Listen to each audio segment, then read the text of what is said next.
The gold clock exploded against the marble floor at 2:47 a.m. Ku Majok's coffee cup froze halfway to his lips. On the monitor wall before him, the new nanny, hired less than 3 hours ago, stood over the shattered remains of a $20,000 antique, completely unbothered by the security alarm now screaming through his mansion. "Sir, do I engage?" Mr. Lim's hand was already on his weapon, but Majok couldn't speak because the woman on the screen was crouching over the wreckage, pulling something small and electronic from the broken clock mechanism. Something that pulsed with a sickly blue light. Something that had been hidden inside a gift from his most trusted business partner. Jessica Okafor stood, brushed gold fragments off her bright purple scrubs, and looked directly into the camera. Not past it, at it. Her dark eyes found him through the lens like she could see straight into his bulletproof surveillance room. "This is why she won't stop crying, Mr. Ku." Her voice came through crystal clear, cutting through the alarms. "High-frequency sonic emitter. Been torturing your daughter for months while you watched through your cameras like a ghost." She held up the pulsing device. "Are you going to help me find the rest of them, or are you going to keep hiding behind that screen?" The room went silent. Even the alarms seemed to pause. Because behind Jessica, on the small bed surrounded by medical equipment and untouched therapy toys, 3-year-old Micha had stopped crying for the first time in 6 months. The little girl sat up, staring at this stranger who just shattered a family heirloom, and her tiny voice, unused for half a year, whispered one word: "Hurts," stopped. Majok's heart detonated in his chest. Mr. Lim grabbed his radio. "All units to the nursery." "Stand down." Majok's voice was barely human. His eyes locked on the monitor where his daughter was actually moving, reaching toward Jessica with trembling hands. "Nobody touches her. Nobody goes near that room." "Sir, she destroyed Chairman Park's gift." "Chairman Park." Majok's words came out like shards of ice. "Who visited last week? Who insisted that clock be placed in Micha's room? Who asked about her condition every single day?" The pieces clicked together with the precision of a loaded gun. On screen, Jessica was already moving, scanning the nursery with the focus of someone who knew exactly what she was looking for. She pulled down a decorative music box from the shelf, unscrewed the base, another device. She tossed it to the floor and crushed it under her heel. Micha's shoulders relaxed further. Jesus Christ, Mr. Lim breathed. "They've been torturing a baby." Jessica found a third emitter, hidden inside a stuffed rabbit, a fourth in the baby monitor.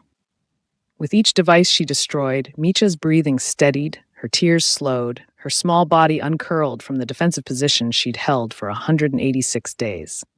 Then Jessica turned back to the camera, and this time when she spoke, there was something fierce and protective burning in her expression. Something that reminded Majok so much of his dead wife, it physically hurt. "I'm a nursing student, Mr. Ku. I took this job because my family is drowning in debt, and you pay better than anyone else in Seoul. I've got nothing to lose but my dignity." She picked up Micha, who didn't flinch, didn't cry, just melted into her arms. "But this baby has everything to lose. So you can fire me like you did the other 11 nannies, or you can get down here and be a father instead of a prison warden. Your choice." Majok was moving before his brain caught up with his body. Out of the surveillance room. Down the corridor. Taking stairs instead of waiting for the elevator because his daughter, his Micha, had just spoken for the first time since her mother's funeral, and he'd been too busy watching screens to notice someone was hurting her. The nursery door flew open. Jessica didn't jump. She just stood there holding his daughter, those bright purple scrubs like a splash of color in his sterile, monitored world, and waited. Micha looked at him with eyes that were clear, actually seeing him for the first time in months. "Duh," her tiny voice cracked. The loud stopped. Majok fell to his knees. Did Jessica just expose a conspiracy that goes deeper than anyone imagined, or did she just sign her own death warrant in the most dangerous house in Seoul? Drop your answer below and subscribe to see how this unfolds, and comment where you're watching from. I would love to say hello to you just to know how far our story is going. The morning after the clock shattered, Jessica found Majok sitting in Micha's nursery like a man who'd forgotten how chairs worked. He was perched on the edge of a small wooden stool meant for children, his perfectly tailored suit looking ridiculous against the pastel walls, staring at his daughter as if seeing her for the first time. Micha was asleep. Actually asleep, not that horrible half-conscious state of exhaustion she'd been trapped in for months. Her breathing was steady, her small fists unclenched, her face peaceful. Jessica stepped inside quietly, carrying her bag and a thermos of coffee she'd made in the kitchen. She'd been awake all night, reviewing medical journals and frequency charts on her phone, trying to understand exactly what had been done to this child. The rage still simmered under her skin, but she kept it controlled. Professional. Majok looked up. His eyes were red-rimmed, bloodshot. He looked like a man who'd spent the night drowning in regret. "You didn't go to bed," she observed, setting the thermos on the dresser. "Neither did you." His voice was rough, unused. "I watched you on the monitors. You've been researching sonic frequencies for 6 hours." Of course he'd been watching. Jessica wasn't surprised.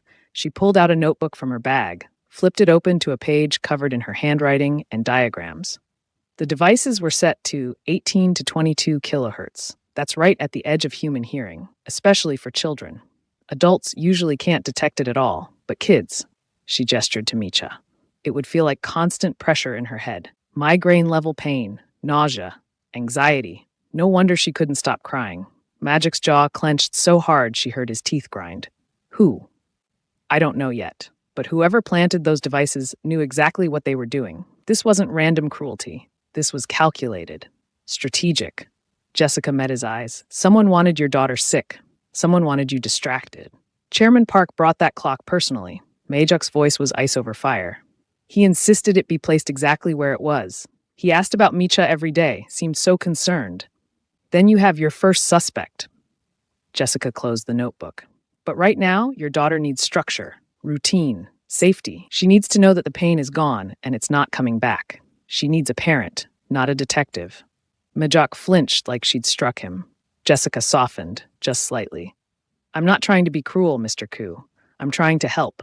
Micha has been through trauma, real physical trauma. She's going to need time to heal, to trust again. That starts with you being present, not through a camera, here, in the room. I don't know how. The admission came out strangled, broken. Every time I look at her, I see your wife. Jessica finished quietly. I know, Mr. Lim told me. I'm sorry for your loss. Majok stood abruptly, walked to the window. His reflection in the glass looked like a man at war with himself. My wife believed in presence, in being there physically, emotionally. I built this security system after she died because I thought if I could just see everything, control everything, I could keep Micha safe. He laughed, bitter and hollow. Instead, I watched my daughter suffer for 6 months and called it medicine. Jessica let the silence sit for a moment. Then she said, You can't change the past 6 months, but you can change today. Micha stirred, made a small sound. Both adults turned immediately. The little girl's eyes opened slowly, still cautious, still afraid.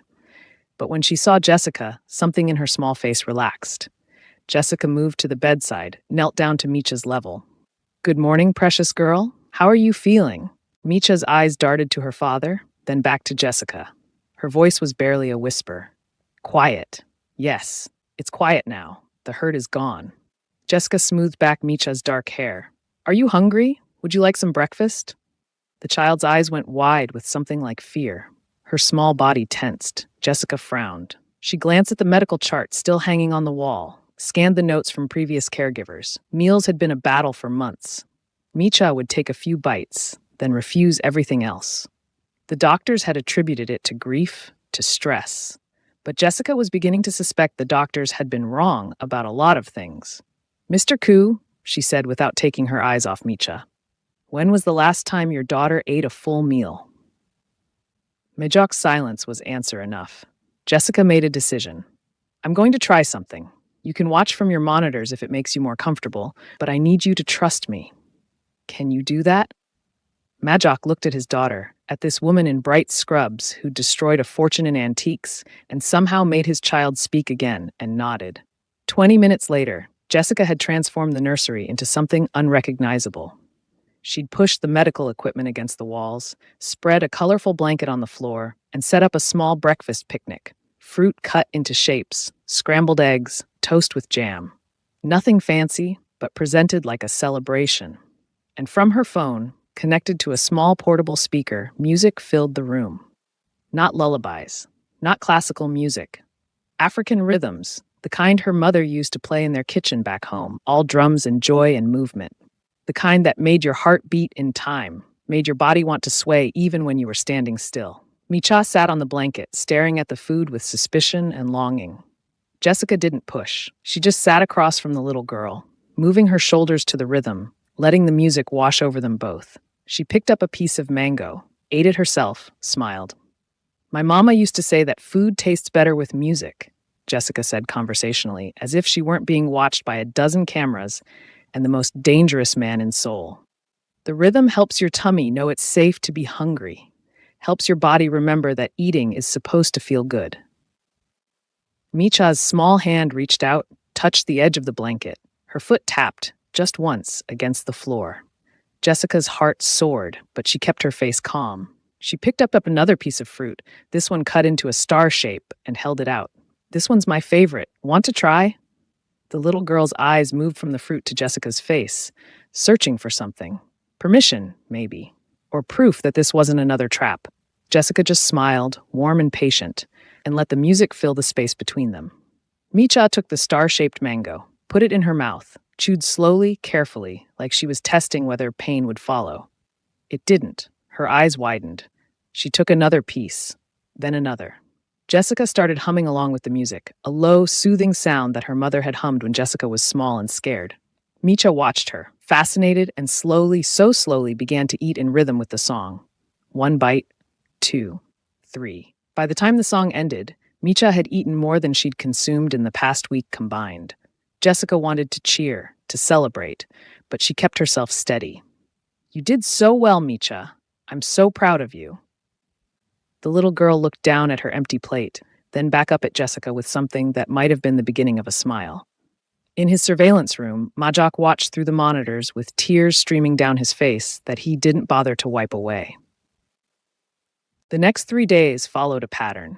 Jessica established routines built around music, around gentle movement, around the slow rebuilding of trust.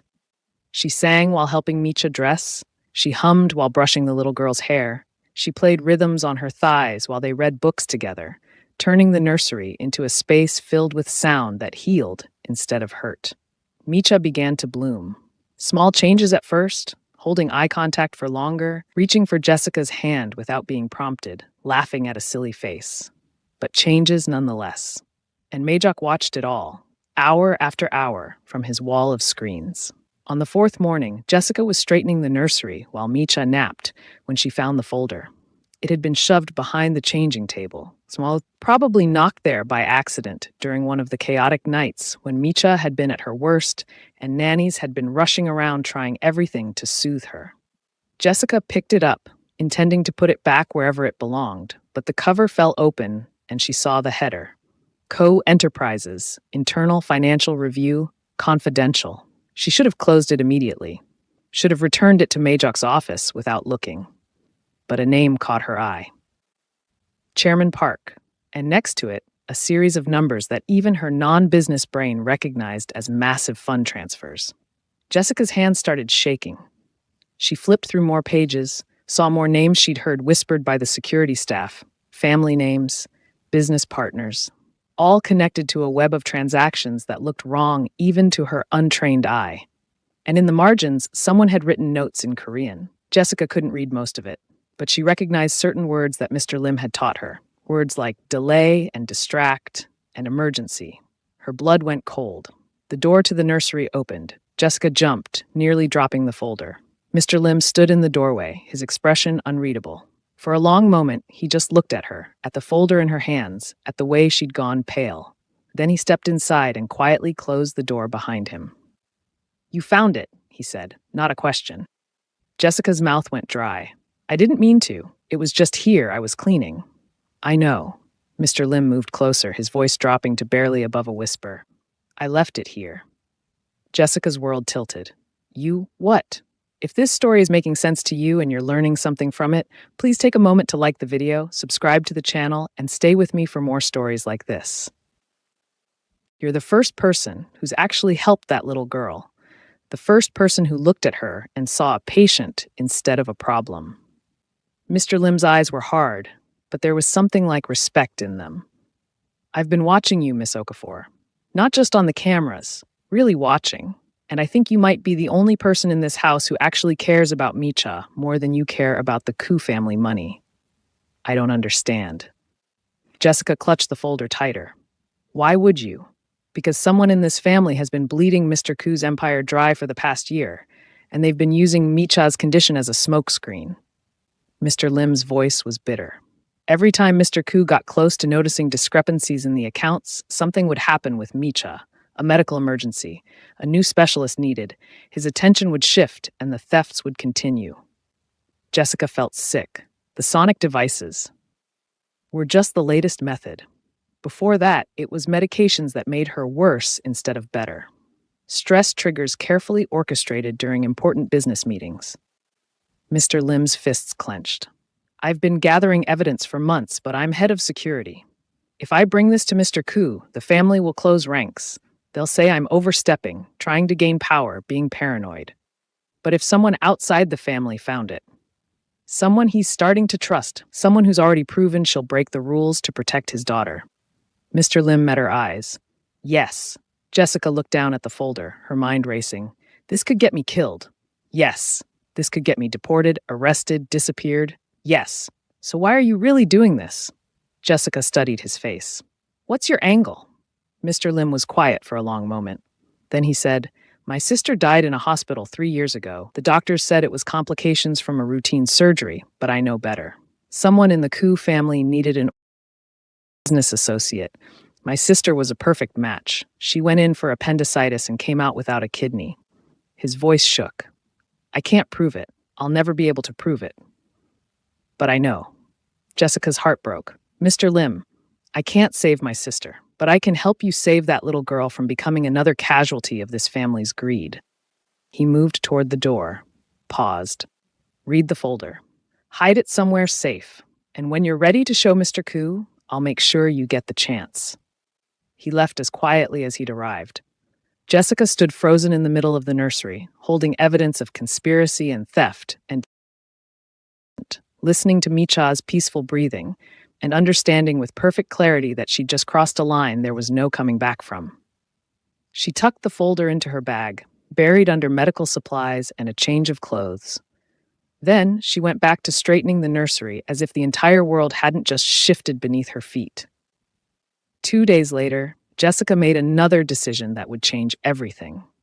She found Majok in his office, surrounded by his wall of monitors as always. He looked up when she entered, and she saw that he'd been watching the nursery feed. Watching Micha play with blocks, humming one of the African songs Jessica had taught her. She's getting better, Majok said softly. She is, but she needs more. Jessica sat down across from him without being invited. Mr. Ku, when was the last time Micha went outside? Majok blinked. Outside? Yes, sunshine, fresh air, grass under her feet, the things children need to actually thrive, not just survive. Jessica leaned forward. She's been cooped up in that nursery for months. No wonder she was deteriorating. Humans aren't meant to live in boxes, no matter how comfortable. It's not safe. Your entire property is surrounded by security. You have guards on every entrance, cameras covering every angle. Jessica's voice was gentle but firm. The only thing keeping Micha trapped inside is your fear. Majok's face went hard. You don't understand the threats. I understand that your daughter has been tortured by people who had access to your home, people you trusted, and keeping her locked away didn't stop them. Jessica softened. I'm not asking you to take her to a public park. I'm asking you to let her play in your own garden. 30 minutes, with me and your entire security team watching. That's all. Majok stared at his monitors, at the little girl who looked so much like her mother, and Jessica could see the war happening behind his eyes. I'll be with her the entire time, Jessica promised. I won't let her out of my sight. I know. Majok's voice was barely audible. That's not what I'm afraid of. Jessica waited. What if she smiles? Majok finally said. What if she laughs, and it sounds exactly like her mother, and I... He stopped, couldn't finish. Jessica's heart ached. Then you'll know she's healing, and maybe you will too. Majok closed his eyes, took a breath that shuddered through his entire body. Then he reached for his phone and called Mr. Lim. Prepare the East Garden for outdoor activity. Full security sweep. I want guards on every corner and eyes on every entrance. He paused. My daughter is going outside. 30 minutes later, Jessica held Micha's hand as they stepped through the French doors into the garden. The little girl froze on the threshold, staring at the sunlight like she'd forgotten what it looked like. It's okay, Jessica murmured. We're safe, I promise. Micha took one tentative step onto the stone path, then another. The sun hit her face, and she gasped, a tiny sound of wonder. Jessica led her slowly across the garden to where grass grew thick and soft. Want to take your shoes off? Feel the grass? Micha looked up at her with wide, uncertain eyes. Jessica smiled, kicked off her own shoes, wiggled her toes in the grass, and made an exaggerated happy face. It feels nice, cool and soft. Micha giggled. Actually giggled, the sound bright and clear as bells. Jessica's breath caught. She helped Micha remove her small shoes, watched as the little girl's feet touched grass for the first time in half a year. Micha's whole face transformed. She took a few steps, testing, then a few more. Then she started running, small, unsteady steps at first, then faster. Her arms spread wide like wings, and she laughed. Pure, joyful, unrestrained laughter that echoed across the garden and probably through every security monitor in the mansion. Jessica stood there with tears streaming down her face, watching this child rediscover happiness. From his office window, Daugh watched his daughter run and laugh and be alive in a way she hadn't been since her mother died. He watched Jessica chase after her, scooping her up and spinning her around, both of them laughing now. And for the first time in 6 months, Daugh smiled. A real smile, not the business mask he wore for cameras and contracts. A smile his wife would have recognized. Mr. Lim appeared beside him silently. She's good for them both. Daugh nodded, unable to speak past the emotion closing his throat. Sir, there's something you should know.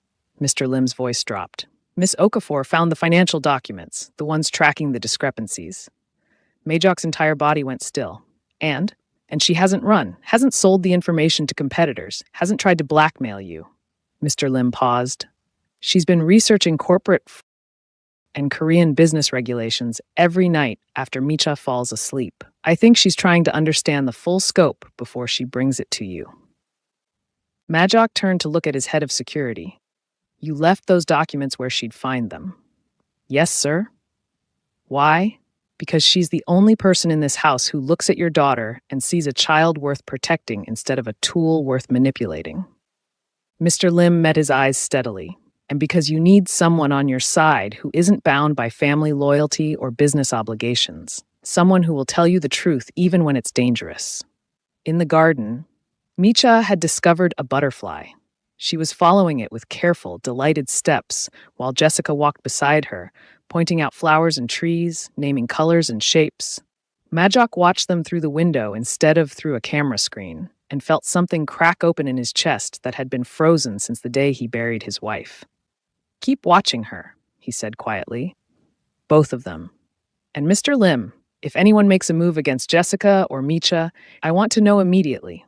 Yes, sir. One more thing. Majok's voice hardened. Start compiling a list. Everyone who had access to Micha's nursery in the past year. Everyone who gave gifts, made recommendations for specialists, asked about her condition. I want names, dates, and connections. Mr. Lim allowed himself a small, satisfied smile. Already done, sir. Daugh nodded. Then he did something he hadn't done in months. He left his office, walked down the stairs, and stepped out into the garden. Jessica saw him coming and tensed, protective instinct making her shift slightly in front of Micha. But the little girl turned, saw her father, and for the first time in forever, she didn't flinch. Daugh, Micha said, her small voice clear in the sunshine. Butterfly. Majok's knees nearly buckled. He walked closer, slowly, and knelt down in the grass in his expensive suit. I see it. It's beautiful. Micha studied his face for a long moment. Then she reached out one small hand and touched his cheek. Daugh here. Yes. Majok's voice broke. I'm here. I'm sorry I wasn't here before, but I'm here now. Jessica watched father and daughter look at each other, really look, without cameras or monitors or walls between them, and she knew that whatever came next, whatever conspiracy she'd uncovered, whatever danger was circling this family, this moment was worth it. Micha smiled at her father, a real, genuine, sunlight-bright smile. And Daugh finally understood what his wife had been trying to tell him all along. Presence was the only protection that mattered. I really want to hear from you. So go to the comment section right now and tell me what you think about this story and how it relates to your own experience. The days following Micha's breakthrough in the garden felt like watching ice melt in spring. Slow, inevitable, beautiful. Jessica established a new routine that included daily outdoor time, always with Micha's hand in hers, always with music humming between them. The little girl grew stronger, braver, more present in her own life. But Jessica couldn't shake the weight of the folder hidden in her bag. She'd read through it a dozen times now. Late at night, when Micha slept peacefully, and the mansion fell into that particular silence that only wealth could buy. The numbers told a story of systematic theft spanning nearly 18 months. Hundreds of millions of won diverted through shell companies, fake invoices, phantom employees. And at the center of it all, a web of names that made her stomach turn. Chairman Park, Vice President Koo Min-jun, Majok's cousin, Director Koo So-yun, his aunt. Even Lee Sang-woo, the family attorney who'd processed Jessica's employment contract. They weren't just stealing money. They were dismantling an empire from the inside while keeping its owner distracted with his daughter's manufactured suffering. Jessica needed to tell Majok. She knew that. But every time she tried to approach him, she remembered Mr. Lim's warning. The family would close ranks. They'd dismiss her as an outsider, a gold digger, someone trying to manipulate their way into power and money. She needed proof that couldn't be dismissed. Evidence that would force Majok to see the truth, even if it destroyed him. So she waited and watched and gathered more pieces of the puzzle. It was a Tuesday morning, exactly 2 weeks after the garden breakthrough, when Jessica finally decided she couldn't wait any longer. Micha was having a music lesson with a teacher that Mr. Lim had personally vetted, a kind elderly woman who'd been teaching children for 40 years and had no connection to the Koo family business. Jessica had 2 hours of freedom. She found Majok in the library, surrounded by leather-bound books that probably cost more than her family's house back home. He was reading something on his tablet, but he looked up when she entered, and his expression softened in a way it never had before she'd arrived. "Jessica, is everything all right with Micha?" "She's perfect. She's learning a traditional Korean folk song." Jessica closed the library door behind her, her heart hammering. "Mr. Koo, I need to talk to you about something important." Majok set down his tablet immediately, giving her his full attention. The change in him over the past 2 weeks had been remarkable. He still had his monitors, still checked his security feeds, but he also ate meals with Micha now, read her bedtime stories, sat on the floor and played with building blocks. He was learning to be present, just like his daughter was learning to be whole again. "What is it?" His voice carried that edge of protective concern that appeared whenever he thought something might threaten his daughter's healing. Jessica pulled the folder from her bag, held it against her chest for a moment like a shield. "I found something I think you need to see. But I need you to promise you'll look at the evidence before you react. Really look at it." Majok's eyes dropped to the folder, and something in his expression shifted, became harder, colder. "Where did you get that?"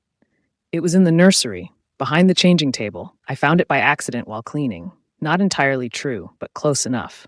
"Mr. Koo, I think someone in your family—" "Stop." Majok's voice cut through the air like a blade. He stood, his entire body rigid. "You need to be very careful about what you say next, Jessica." Jessica's stomach dropped, but she pushed forward. "Someone has been stealing from your company. Massive amounts of money, redirected through fake accounts and shell corporations. And I think they've been using Micha's condition to keep you distracted while they did it." "That's a serious accusation." Majok's face was unreadable now, back to the mask he wore in business meetings. "Do you have any idea what you're suggesting?" "I'm not suggesting anything. I'm showing you documentation." Jessica held out the folder. "It's all here. Transactions, dates, account numbers. The pattern matches up perfectly with every time Micha had a medical crisis or needed a new specialist. Someone was creating emergencies to pull your focus away from the business." Majok didn't take the folder. "And you think you understand my family business better than I do? You've been here for 2 weeks, Jessica. You're a nursing student, not a financial analyst." The words stung, but Jessica kept her voice steady. "I know what theft looks like, Mr. Koo, and I know what deliberate harm looks like. Someone planted those sonic devices. Someone made your daughter sick on purpose, over and over again, to serve their own agenda. You're talking about my blood relatives. Majik's voice was ice. People who've been part of this family for generations. People who've stood beside me through everything. People who are stealing from you. Jessica's voice rose, despite her efforts to stay calm. Mr. Koo, please, just look at the evidence. Evidence you claim to have found by accident? Majik's eyes narrowed. How convenient. The foreign nanny, here for just 2 weeks, happens to stumble across confidential financial documents that implicate my entire family in conspiracy and theft. Jessica felt the ground shifting beneath her feet. You think I planted this? I think you're either incredibly naive or incredibly calculating. Majok took a step back from her. Either someone is using you to drive a wedge between me and my family, or you're doing it yourself for reasons I haven't figured out yet. I'm trying to protect Micha. Jessica's voice cracked. And you. Someone in this house has been hurting your daughter for over a year, and you're so blinded by family loyalty that you can't see it. Family loyalty is all I have left. Majok's composure shattered. My wife is dead. My daughter was broken. My business is under constant attack from rivals and competitors. The only people I can trust are the ones who've been with me since the beginning, the ones who share my blood. The ones who share your blood are the ones bleeding you dry. Jessica threw the folder onto the library table, papers scattered across the polished wood, evidence of betrayal spreading like an infection. Chairman Park brought that clock personally. Your cousin Min Jun recommended 3 different specialists who prescribed medications that made Micha worse. Your aunt So-yeon insisted on the baby monitor that had a sonic device hidden inside it. It's all documented. Majok stared at the papers, his jaw clenched so tight it looked painful. Get out. Jessica's heart stopped.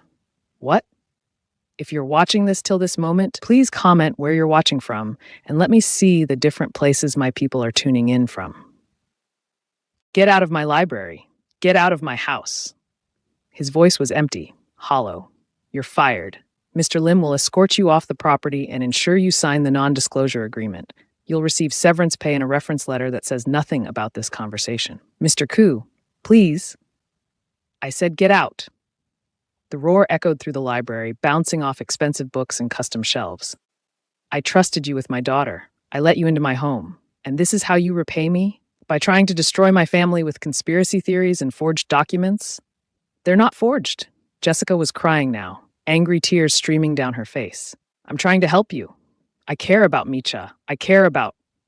She stopped herself, but the words hung in the air anyway. Majok's expression flickered with something that might have been pain. Leave, now, before I have you removed by force. Jessica stood there for one more moment, looking at this man who'd learned to smile again, who'd started being a father again, who was now shutting down every good thing because he couldn't face the possibility that his family had betrayed him. She wanted to scream, wanted to grab him and shake him and make him see the truth. But she could see in his eyes that he'd already made his decision, and nothing she said would change it. Jessica turned and walked out of the library, leaving the scattered evidence behind her. She made it halfway down the hallway before Mr. Lim intercepted her. I heard, he said quietly, falling into step beside her. The library is monitored. Of course it is. Jessica wiped her face angrily. Everything in this prison is monitored except the actual threats. He's scared. Mr. Lim's voice was gentle. When people are scared, they cling to what they know, even when what they know is destroying them. He's going to lose everything. Jessica stopped walking, turned to face the head of security. They're going to keep stealing until there's nothing left, and by the time he realizes the truth, it'll be too late. I know. Mr. Lim studied her face. Are you going to leave? Jessica thought about Micha, about the little girl who'd finally started eating full meals and sleeping through the night and laughing in the sunshine. The child who trusted her, who reached for her hand without fear, who called her Jess Ka in that sweet, careful voice. Do I have a choice? There's always a choice, Miss Okafor, but some choices cost more than others. Mr. Lim paused. If you stay, if you fight this, they'll come after you. The family will see you as a threat. Things could get dangerous. Things are already dangerous. Jessica straightened her shoulders. That little girl needs someone in her corner who isn't profiting from her pain. If Mr. Pak Koo won't protect her, then I will. Mr. Lim allowed himself a small smile. Then we'd better make sure you survive long enough to do it. The rest of the day passed in tense silence. Jessica stayed in the nursery with Micha, playing music and reading stories, and pretending her heart wasn't breaking. The little girl sensed something was wrong. Children always did. But Jessica kept her voice steady and her smile bright. She wouldn't let Micha see her fear. Evening came. Micha's music teacher left. Dinner was served in the nursery, a quiet affair with just Jessica and the child, eating together like they had been for 2 weeks now. After dinner, Jessica gave Micha a bath, helped her into pajamas covered in stars, and settled her into bed with her favorite stuffed rabbit, the one Jessica had checked thoroughly for hidden devices before allowing anywhere near the child. Story? Micha asked, her small voice hopeful. Of course, precious girl. Jessica opened the picture book they'd been reading, a Korean tale about a tiger and a rabbit and the moon. But before she could start reading, there was a knock on the nursery door. Jessica tensed. Mr. Lim wouldn't knock. The staff knew better than to disturb bedtime routine. Come in, she called, her voice carefully neutral. The door opened. Majok stood in the doorway, still wearing his business suit, but something about him looked disheveled, broken. Daugh! Micha sat up in bed, her face lighting up. Majok's expression crumbled at the edges. Hi, sweetheart. I just came to say goodnight. Jessica started to stand, to give them privacy, but Majok held up a hand. Stay, please. He moved into the room slowly, like he was walking through glass. Micha, would it be okay if I read you the story tonight? The little girl looked at Jessica, uncertain. Jessica nodded encouragingly. That sounds wonderful. Your Daugh tells excellent stories. Micha considered this, then patted the bed beside her. Daugh story? Jessica, listen. So Jessica sat in the rocking chair while Majok perched carefully on the edge of his daughter's bed, and he read the story of the tiger and the rabbit in a voice that shook only slightly. Micha fell asleep before the story ended, her small hand resting on her father's arm. Majok sat there for a long moment, just watching her breathe, his eyes red-rimmed and devastated. Finally, he stood carefully, tucked the blanket around his daughter, and pressed a kiss to her forehead that looked like both hello and goodbye. Then he turned to Jessica. Can we talk? In the library? Jessica's heart hammered, but she nodded. She followed him down the hallway, through the quiet mansion, back to the room where he'd fired her just hours ago. The scattered papers were still there, spread across the table like accusations. Majok closed the door, leaned against it, and for a long moment just looked at her. I spent the afternoon going through the documents, he said finally. Every page, every transaction, every piece of evidence you tried to show me. Jessica held her breath. You were right. The words seemed to cost him everything. About all of it. The timing matches perfectly. Every medical crisis Micha had, every specialist recommendation, every gift that turned out to be a weapon, they all align with major financial movements in my company. Jessica's legs felt weak. She sank into one of the leather chairs. Mr. Koo, I called my independent auditor, the one who works outside the family structure. Majok's voice was hollow. He confirmed everything. Chairman Park has been siphoning funds for 18 months. My cousin Min Jun has been creating shell companies and routing money through them. My aunt Seo Yun has been providing legal cover. I'm so sorry. Jessica didn't know what else to say. They used my daughter. Majok's hands were shaking. They tried to cover their theft. They made her sick, kept her suffering. Also, I'd be too distracted to notice what they were doing. Jessica stood, moved closer to him. It's not your fault, isn't it? Majok looked at her with eyes full of anguish. I was so busy watching through cameras that I couldn't see what was right in front of me. I trusted blood over truth. I chose family loyalty over my daughter's well-being. You didn't know. I should have known. His voice broke. You figured it out in 2 weeks. 2 weeks, Jessica. You came into my house as a stranger and saw what I'd been missing for over a year. Jessica reached out, hesitated, then gently touched his arm. You were grieving. You were scared. You were trying to protect what you had left in the only way you knew how. By hiding behind screens. Majok laughed bitterly. My wife used to tell me that cameras can't capture what matters most, that the really important things happen in the spaces between surveillance, in the moments you can't record or control. She sounds wise. She was. Majok's eyes were distant, remembering. When Micha was born, I wanted to put cameras in the nursery immediately. Standard security protocol. But my wife refused. She said that parenting required privacy, mistakes made in private, learning and growing where no one was watching and judging.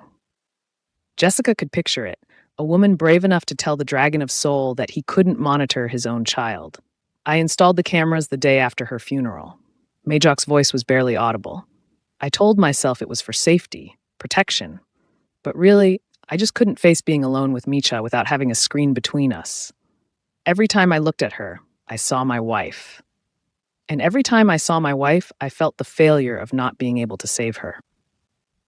You can't save everyone, Mr. Koo. Jessica's voice was soft. Sometimes all you can do is show up and be present for what happens next. You sound like her. Majok finally looked at Jessica, really looked at her. Like my wife, she would have liked you, would have trusted you with Micha immediately. Jessica felt tears prickling at her eyes. I care about her so much. I know I've watched you. He stopped, laughed without humor. Of course I've watched you. It's what I do.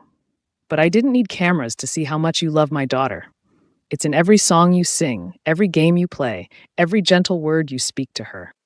Hold on for a second. Drop a comment and tell me where you're watching this from. Then we continue. They stood there in the library surrounded by evidence of betrayal, and Jessica saw in Majok's face the moment he made a decision that terrified him. I'm going to have them arrested, he said quietly. All of them. Chairman Park, my cousin, my aunt, the attorney. Everyone involved in this conspiracy. The evidence is overwhelming. They'll go to prison for a very long time. Jessica nodded. That's the right thing to do. It will destroy my family name, create a scandal that will ripple through the entire business community. There will be investigations, lawsuits, media attention. Majok's voice was steady despite the trembling in his hands. Micha will grow up knowing that her own blood relatives tortured her for money. Micha will grow up knowing that her father chose justice over convenience, that he valued truth more than reputation. Jessica met his eyes. That's the kind of father she needs. Majok was quiet for a long moment.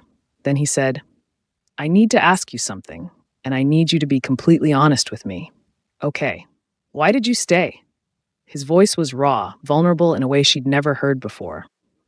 When I fired you this morning, when I accused you of horrible things, why didn't you just leave? Take your severance and walk away from this disaster. Jessica thought about all the reasons she could give. The money she needed for her family's debts. The experience working for a powerful family. The reference letter that could open doors. But in the end, there was only one truth that mattered. Because Micha needs someone who sees her as a person, not a pawn. And because... She stopped, took a breath. Because I think you need that too. Majok stared at her like she'd just revealed something he'd been searching for his entire life.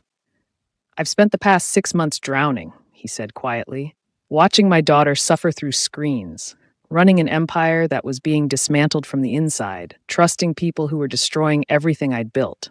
And I was so convinced that control was the same as protection that I couldn't see I was the one imprisoning us both. And now, Jessica asked gently, now I'm terrified. The admission came out like a confession. Because the cameras didn't save us. The surveillance didn't protect Micha. All my monitoring and control and careful watching, it was all useless against the real threat. So what did save you? Majok looked at her, and in his eyes she saw something shift. Something warm and real and present. You did. You walked into my house with nothing but your courage and your compassion and your absolutely terrifying willingness to smash priceless antiques. A ghost of a smile touched his lips. You saw what I couldn't see. You fought for my daughter when I was too blind to fight for her myself. Jessica felt her heart hammering in her chest. I was just doing my job. No. Majok took a step closer. Your job was to keep Micha fed and clean and safe. You did so much more than that. You healed her. You gave her back her voice, her smile, her ability to trust. You taught her that the world could be gentle again. I couldn't have done it without. And you taught me something too. Majok's voice dropped to barely above a whisper. You taught me that the most important things happen when you step out from behind the screens. When you're present, really present, even when it's scary and painful and makes you feel like you're failing. They stood there in the library, close enough that Jessica could see the exact moment Majok's walls came down completely. My wife used to say that a family isn't built on protection, he said softly. It's built on presence, on showing up, being vulnerable, choosing to stay even when staying is hard. Jessica's breath caught. I'm going to be present from now on, Majok continued. For Micha, for myself, for... He stopped, seemed to gather his courage. For whatever comes next. That's good, Jessica managed. Micha needs that. Jessica. Majok reached out slowly, carefully, and took her hand. His was shaking. I'm not talking about Micha right now. The library fell silent except for the sound of their breathing. I'm talking about the woman who destroyed my security system to save my daughter, who stood in this room this morning and told me truths I didn't want to hear, who stayed even when I gave her every reason to leave. His thumb traced gentle circles on the back of her hand. I'm talking about you.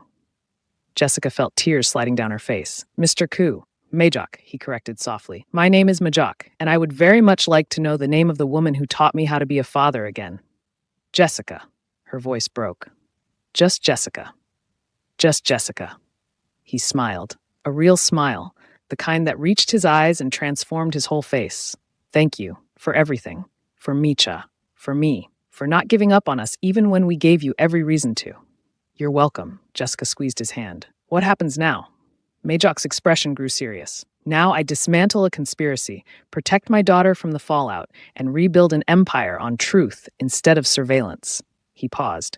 And I was hoping you might consider staying, not as Micha's nanny, as part of our family, if you want. Jessica's heart felt too big for her chest. I don't know if that's... I'm not asking for anything you're not ready to give, Majok said quickly. I know it's complicated. I know there's so much to work through. But Jessica, these past 2 weeks with you in our lives have been the first time since my wife died that I've felt like we might actually survive this. Like we might actually be okay. Jessica looked at this man who'd learned to step out from behind his cameras, who'd chosen truth over family loyalty, who was standing here vulnerable and present and asking her to stay. And she thought about Micha, sleeping peacefully upstairs, finally free from pain. Okay, she whispered, I'll stay. Majok's smile could have lit the entire mansion. Yeah? Yeah.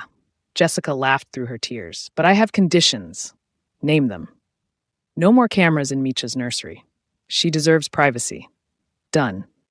And you have to be present. Really present. Not just watching from screens, but actually there.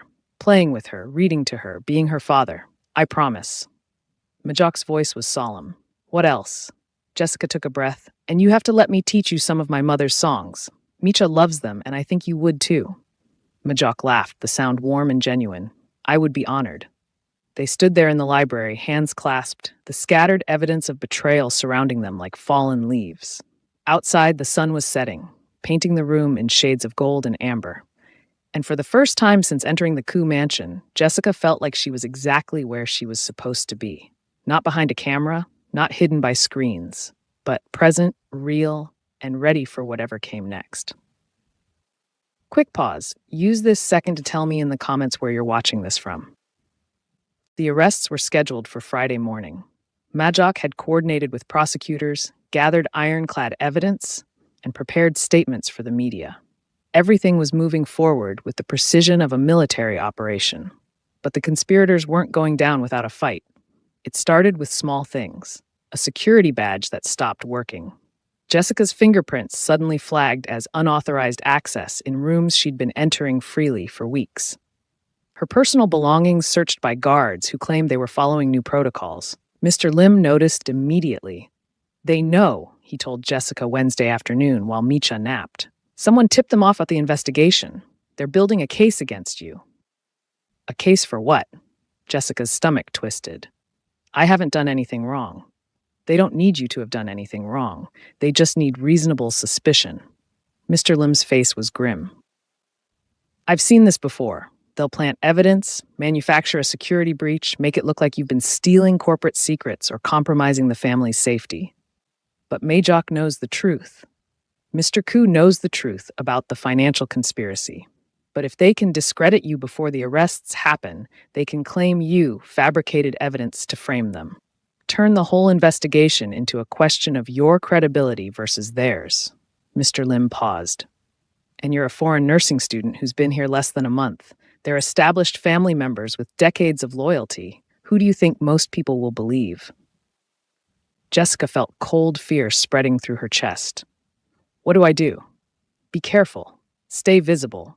Don't go anywhere alone, and for God's sake, don't access any files or systems without me present as a witness. Mr. Lim's eyes were hard. They're going to make their move soon. Probably before Friday. We need to be ready. That night, Jessica stayed in the nursery with Micha, reading stories and singing songs and trying not to let her fear show on her face. The little girl was thriving now, eating well, sleeping peacefully, laughing often. She'd even started calling for her father at bedtime, wanting both Daugh and Jessica present for the evening routine. It was a small miracle, this family learning to be whole again. Jessica wasn't going to let anyone destroy it.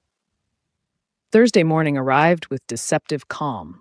Micha had her music lesson in the garden pavilion, supervised by her trusted teacher and two of Mr. Lim's most loyal guards.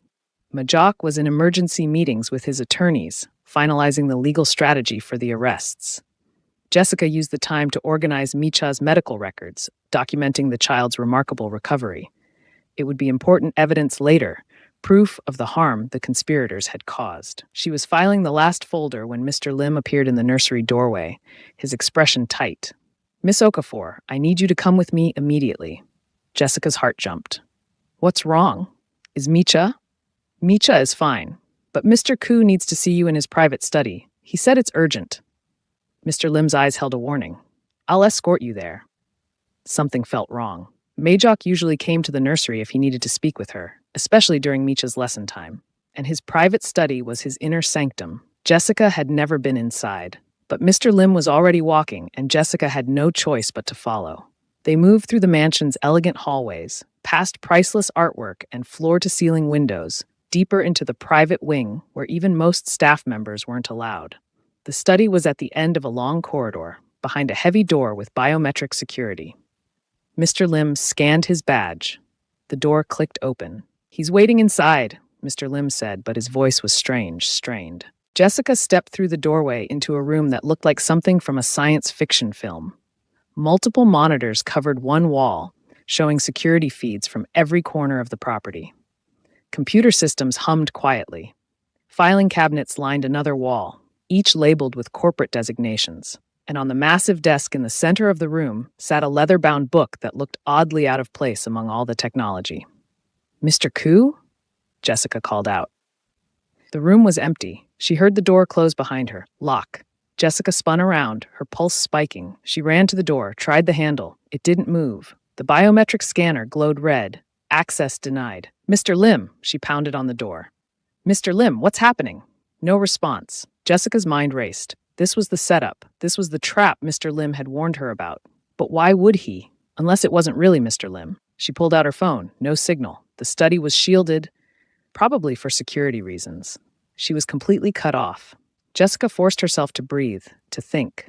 She scanned the room, looking for another exit, a phone, anything. Her eyes landed on the leather book on the desk.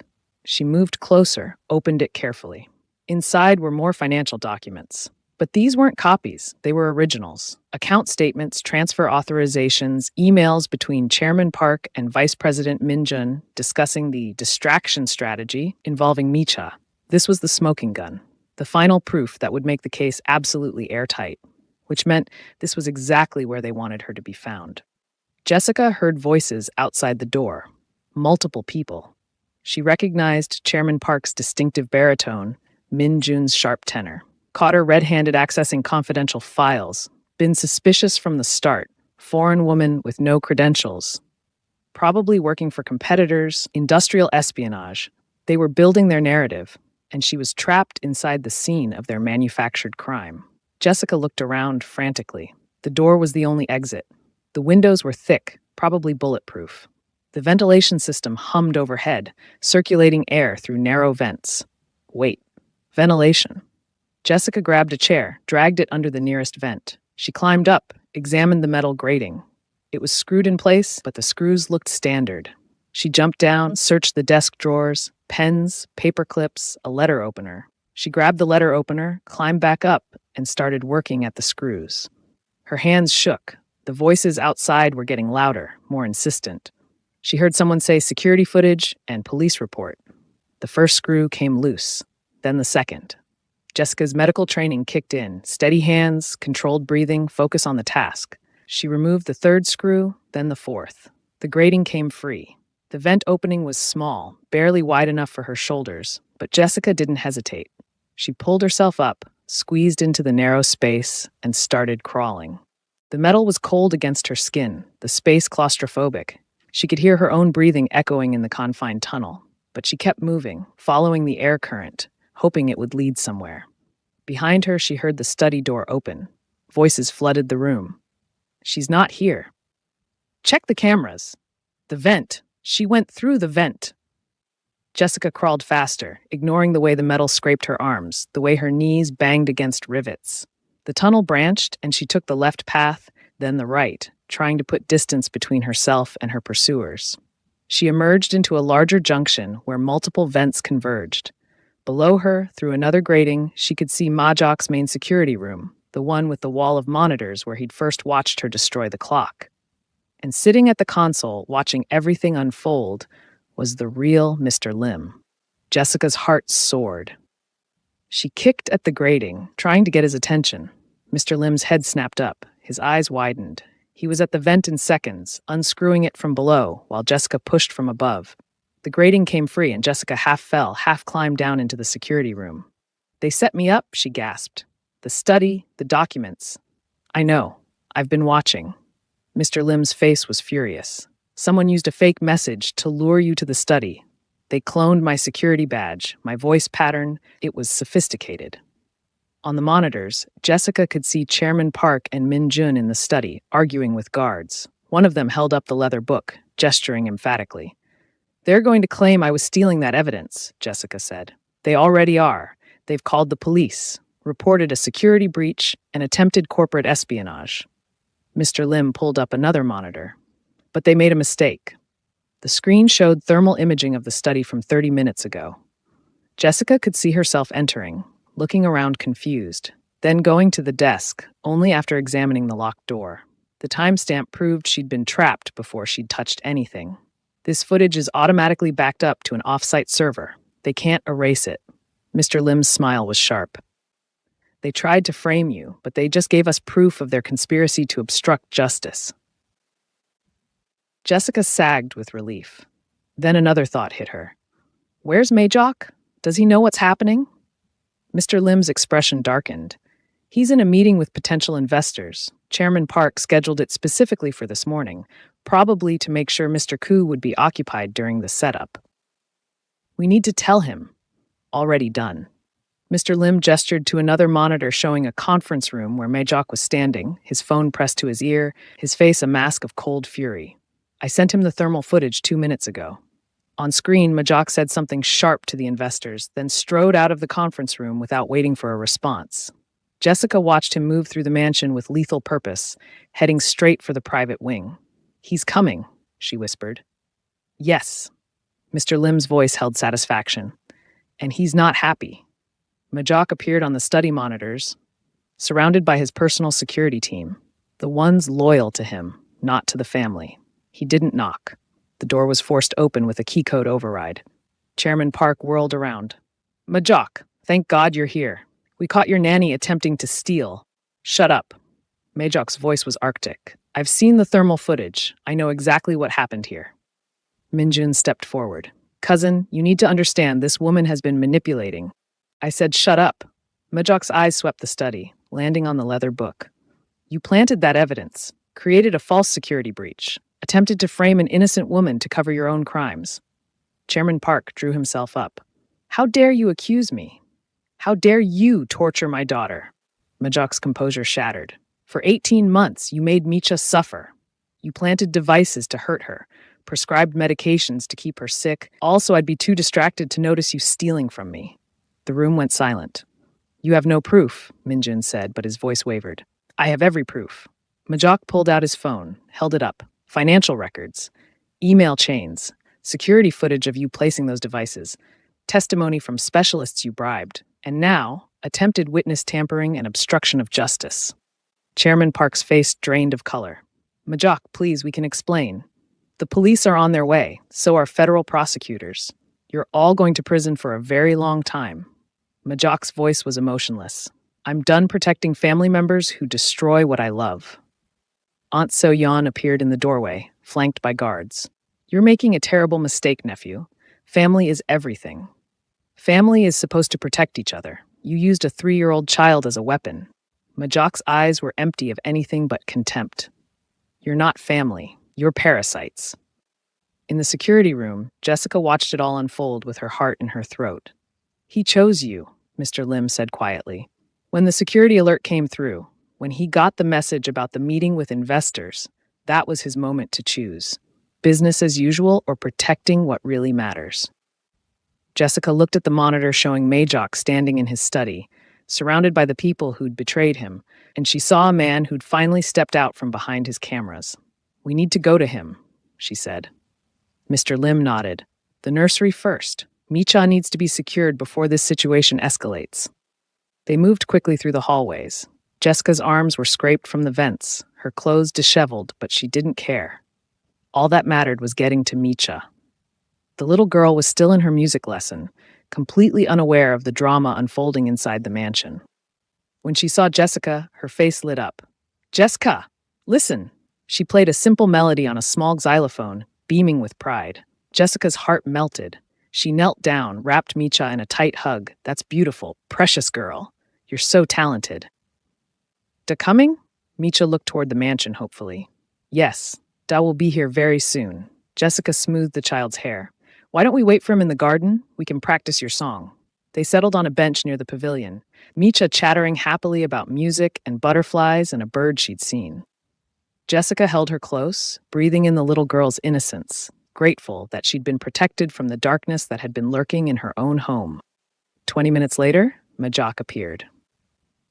He walked across the garden like a man emerging from battle, exhausted, shaken but victorious. When Micha saw him, she jumped up and ran to him with open arms. Daugh, I learned a new song. Majok scooped her up, held her so tightly, Jessica saw tears streaming down his face. I can't wait to hear it, sweetheart. You crying? Micha touched his wet cheeks, concerned. Happy tears, Majok managed. Because you're safe, because I'm here with you, because... His eyes found Jessica over his daughter's shoulder. Because our family is going to be okay. Micha seemed satisfied with this answer. She wriggled down and ran back to her xylophone. Listen, Daugh. While Micha played her song, Majok came to stand beside Jessica. They didn't touch, but she could feel him shaking. They arrested all of them, he said quietly. Chairman Park, Minjun, So-yeon, the attorney. The evidence was overwhelming. They'll be charged with conspiracy, fraud, and attempted witness tampering. I'm sorry, Jessica said. Don't be. Majok's voice was firm. They made their choices. I'm done protecting people who harm what I love. They watched Micha play, her small hands creating music that filled the garden with joy.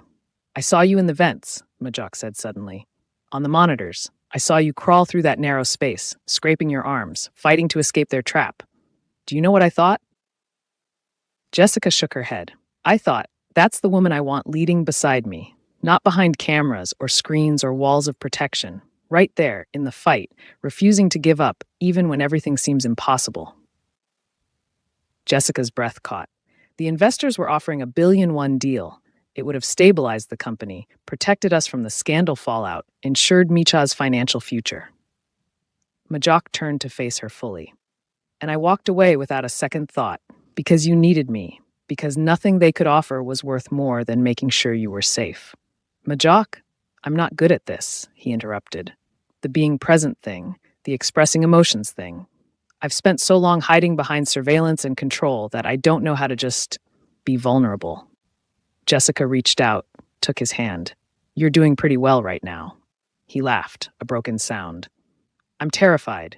The company is going to be in chaos. The media is going to tear us apart. Micha is going to grow up knowing her family was destroyed by betrayal. Micha is going to grow up knowing her father chose truth and justice over convenience and reputation, Jessica corrected. She's going to grow up safe, loved, and free from the people who hurt her. Because of you. Majok squeezed her hand. You saved us, Jessica. Not just Micha. All of us. We saved each other, Jessica said softly. You learned to be present, I learned to be brave, and Micha learned that the world can be gentle again. They stood there in the garden, listening to Micha's xylophone music, and Jessica felt something shift in the air between them, something significant and precious and terrifying. Majok seemed to feel it too. He took a breath, steadying himself. Jessica Okafor, he said formally. I have a question to ask you, and I need you to take your time answering. There's no pressure, no expectation, just an honest question from a man who's learned that the most important things happen when you're brave enough to ask. Jessica's heart thundered. Okay. Will you stay with us? Not as Micha's nanny, not as an employee. He paused. As family, as my partner in rebuilding what was destroyed, as the person I want beside me when I face whatever comes next. Jessica stared at him. Are you asking me? I'm asking you to lead this family with me, Majok said quietly. I'm asking you to help me raise Micha not just for the next few months, but for all the years to come. I'm asking you to be present in our lives, really present, the way you've taught me to be present. That's a huge commitment. We've only known each other a few weeks. I know, it's fast, it's probably crazy. Majok's eyes were steady on hers. But I've spent the past year watching through cameras, keeping distance, protecting myself from feeling anything. And these past few weeks with you have taught me that distance doesn't equal safety.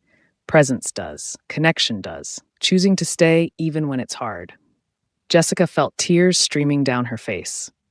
You don't have to answer now, Majok continued.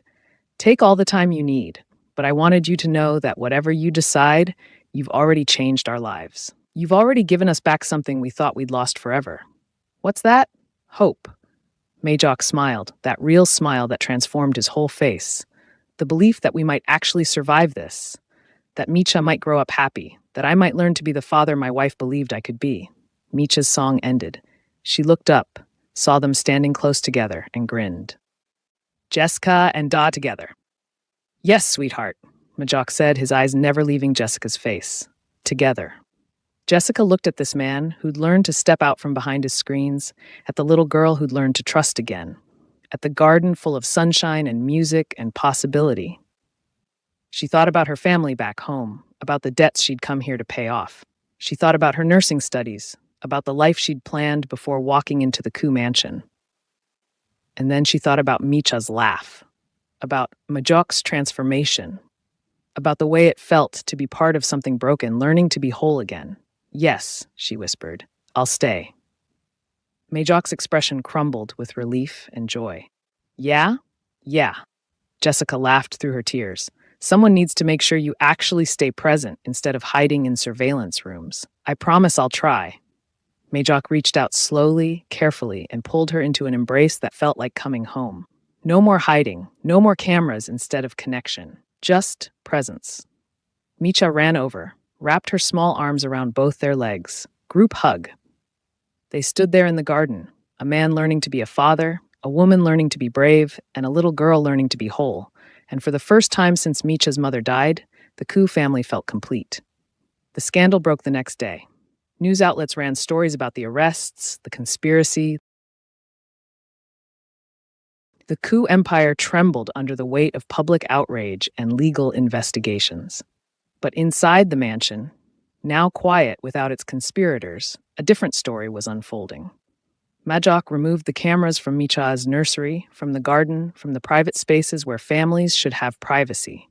He kept security measures for protection, but he stopped using surveillance as a substitute for presence. Jessica enrolled in online nursing courses that would allow her to complete her degree while staying with the family. Her mother cried with relief when Jessica sent enough money to clear all the family debts, with a note explaining that she'd found a position, a family, worth staying for. Micha thrived. Her vocabulary expanded daily. She started sleeping through the night without nightmares. She smiled easily, laughed often, and asked for both Daugh and Jessica at bedtime. And 3 months after the arrests, on a quiet evening when Micha was asleep and the mansion was peaceful, Majok found Jessica in the library. I have something for you, he said. He held out a small box. Inside was a ring, not an ostentatious diamond, but a simple band of gold with African-inspired patterns etched into the metal. It's not traditional, Majok said nervously, but nothing about us has been traditional. And I wanted something that honored both who you are and who we're becoming together. Jessica stared at the ring, her heart in her throat. Jessica Okafor, Majok said softly. Will you marry me? Will you be Micha's mother, my partner, the person who keeps me present when I want to hide? Will you build a family with us based on truth and presence instead of control and surveillance? Jessica looked at this man who'd learned to be vulnerable, who'd chosen justice over family loyalty, who loved his daughter enough to demolish his own walls. She thought about the woman she'd been when she first arrived, desperate for money, focused only on survival, certain that love was a luxury she couldn't afford. And she thought about the woman she'd become, brave enough to destroy priceless antiques, strong enough to face down conspirators, present enough to help a broken family heal. Yes, she said, her voice clear and sure. Yes, I'll marry you. Majok slipped the ring onto her finger, and when he kissed her, it tasted like hope and healing and coming home. Upstairs, on a monitor in the main security room that Mr. Lim was pretending not to watch, Micha slept peacefully in a nursery, finally free from surveillance and pain. And in the garden where butterflies danced and music played, the Ku family, rebuilt on presence instead of protection, finally found peace. The Dragon of Soul had learned that the most important things couldn't be captured on cameras. They could only be lived moment by present moment with the people brave enough to stay. What did you think of Jessica and Majok's journey? Drop a comment below and subscribe to see more stories of love, courage, and families healing together. And tell me where you're watching from. I would love to say hello to you and know how far this story has traveled. Thank you for being here.